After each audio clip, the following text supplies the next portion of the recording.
नमस्कार दोस्तों। आज के इस वीडियो में हम सरलीकरण पर आधारित प्रश्नों को हल करना सीखेंगे। गणितीय संक्रियाओं को निम्नलिखित क्रम में हल किया जाता है। सबसे पहले विनकुलम मतलब रेखा कोष्ठक को हल किया जाता है। फिर ब्रैकेट मतलब कोष्ठक को हल किया जाता है। फिर ओ मतलब का को हल किया जाता है। फिर डिवीजन मतलब भाग को हल किया जाता है। फिर मल्टीप्लिकेशन मतलब गुणा को हल किया जाता है। फिर एडिशन मतलब जोड़ को हल किया जाता है।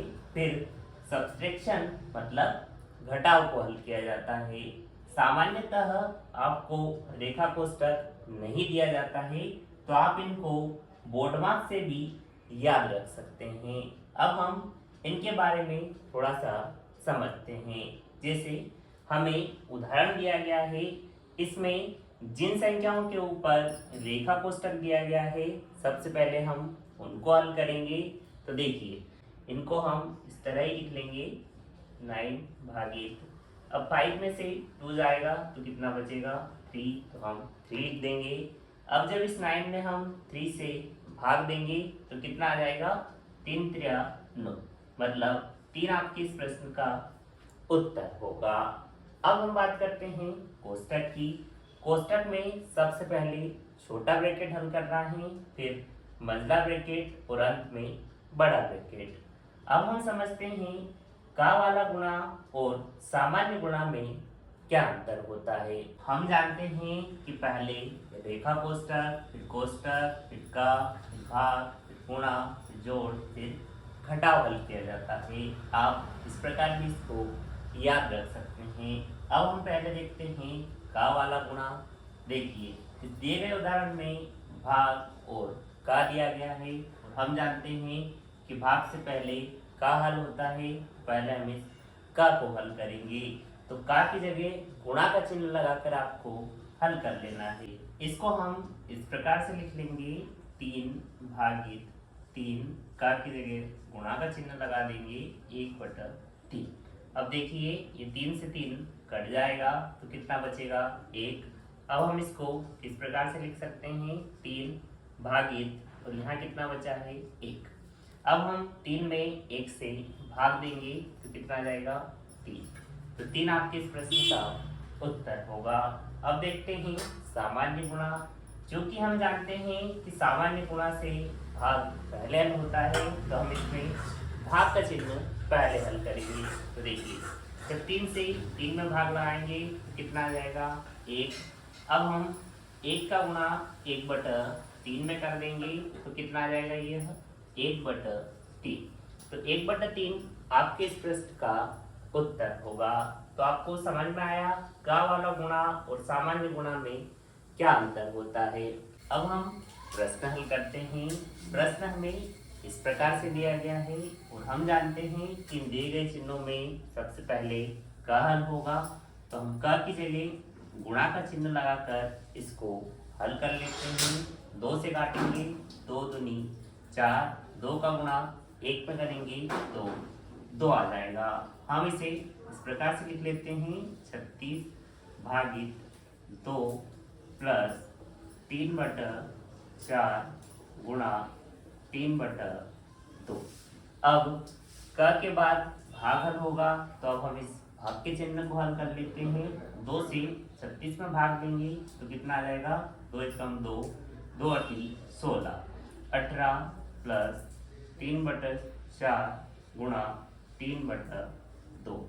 अब भाग के बाद गुणा हल होगा तो हम इस गुणा के चिन्ह को हल करेंगे। इनमें आपस में कुछ कट रहा है क्या, नहीं, तो हम 3 का गुणा 3 में कर देंगे, 4 का गुणा 2 में कर देंगे तो कितना आ जाएगा ये 18 प्लस 3 त्रिया 9, 4 दूनी 8। देखिए अब हम एलसीएम लेकर इनको आपस में जोड़ लेंगे तो यहाँ कितना लिख लेंगे 1। 1 और 8 का एलसीएम कितना आएगा 8। 1 में 8 से भाग देंगे तो कितना आ जाएगा 8। उस 8 का गुणा 18 में करेंगे तो 18 कितना होता है 144, तो हम यहाँ 144 लिख लेंगे। प्लस 8 से 8 में भाग देंगे तो कितनी बार जाएगा एक बार उस एक का गुणा 9 में करेंगे तो कितना आ जाएगा, 9 एकम 9, तो यहाँ 9 लिख लेंगे। अब 144 में जब हम 9 जोड़ेंगे तो कितना आ जाएगा, 153 बट 8 लिख लेंगे। तो यह आपके इस प्रश्न का उत्तर होगा। अगला प्रश्न है, एक व्यक्ति अपने वेतन का 2/5 भाग मकान किराए पर खर्च करता है, 3/10 भाग खाने पर खर्च करता है तथा 1/8 भाग यात्रा पर खर्च करता है। अंत में उसके पास 1470 रुपये बचते हैं, तो उसका वेतन ज्ञात करें। हम जानते हैं कि वेतन बराबर क्या होता है, खर्च प्लस बचत। तो पहले हम उसका कुल खर्च निकाल देंगे। कुल खर्च निकालने के लिए हम इन तीनों भाग को आपस में जोड़ देंगे। तो एलसीएम लेकर इनको आपस में जोड़ लेंगे तो कुल खर्च कितना आ जाएगा, 33/40।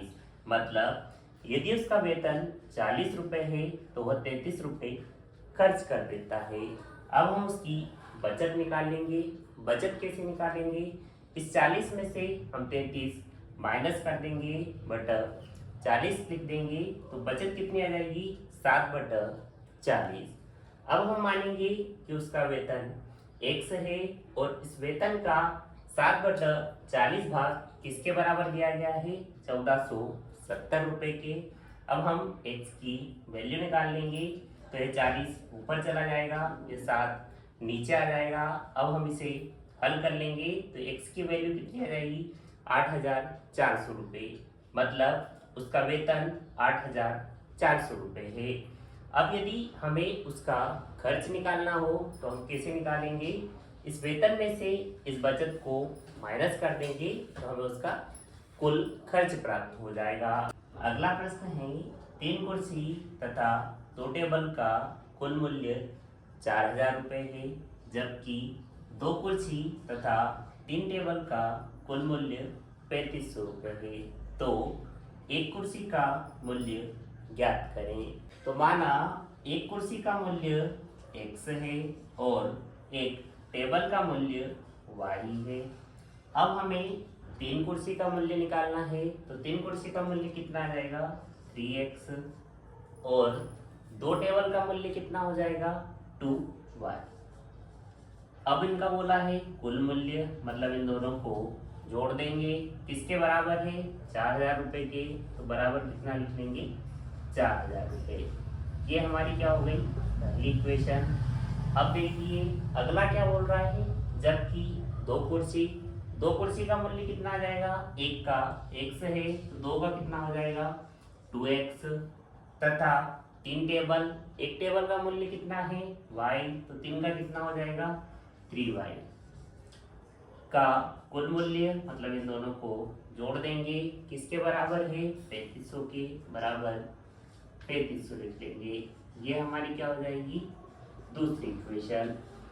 अब देखिए हमें कुर्सी का मूल्य निकालना है, तो हम y वाली वैल्यू को विलोपन विधि से विलुप्त कर देंगे। तो उसके लिए हमें क्या करना है, इस वाली संख्या का ऊपर वाले में गुणा कर देना है, इस पूरे में गुणा करेंगे हम 3 का, और इस वाली संख्या का नीचे वाले में पूरे में गुणा कर देना है। तो यहाँ हम इस दूसरी वाली इक्वेशन में 2 से पूरे में गुणा कर देंगे।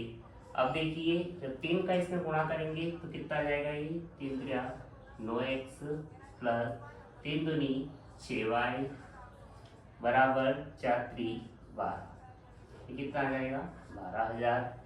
अब 2 से गुणा करेंगे इसमें पूरे में तो ये कितना आ जाएगा, 2 दूनी 4x प्लस 3 दूनी 6y बराबर 35 दूनी 70, ये कितना आ जाएगा, 7,000। अब हम क्या करेंगे, इस पहले वाली इक्वेशन में से दूसरी वाली इक्वेशन को माइनस कर देंगे।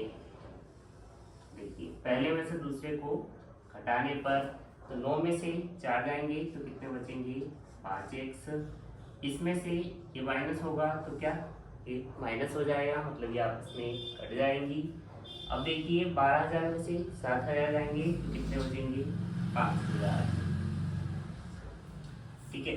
अब देखिए यहाँ पर क्या बचा है, 5x बराबर 5,000।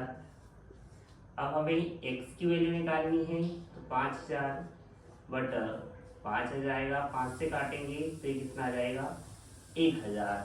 मतलब x की वैल्यू कितनी आई हमारी 1000 रुपये। तो एक कुर्सी का मूल्य कितना है 1000 रुपये।